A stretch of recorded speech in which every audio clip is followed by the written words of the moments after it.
All research involving human participants must follow ethical guidelines. Research ethics boards, or REBs, are committees that review the ethical implications of research studies. REBs face tough decisions with competing goals. REBs were created because of a troubling history of research conducted with vulnerable populations without proper consent.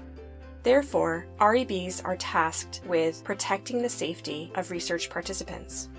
But REBs should also include the experiences and voices of marginalized groups. And being overly protective might eclipse these groups' participation. REBs must consider the impact of research on diverse communities while being mindful of different oral traditions, cultures, and norms. In international research, challenges can arise because the ethical review process is typically designed for domestic research local to the REB.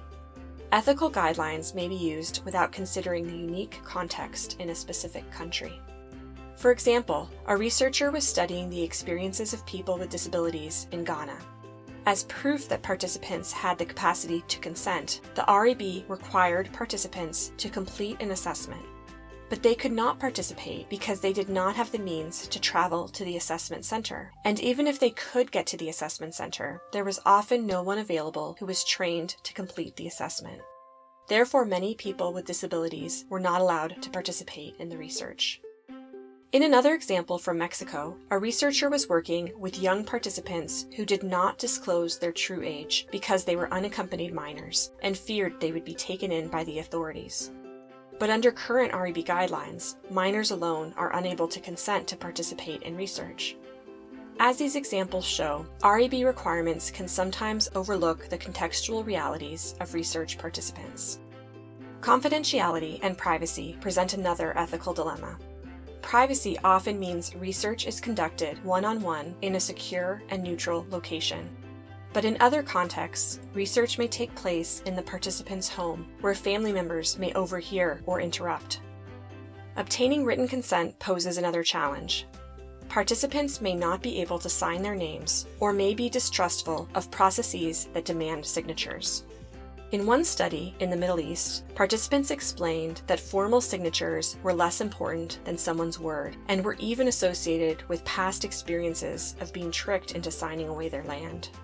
This raises issues about how researchers acquire consent that is both required by the REB and also respectful of participants' preferences. Ultimately, REBs should consider whose ethics are being prioritized and who is being protected, research participants or REBs. Given these challenges, innovative ethical approaches for international research are needed. First, REBs should include reviewers who are familiar with international research and possess specific international expertise to address a diverse range of applications.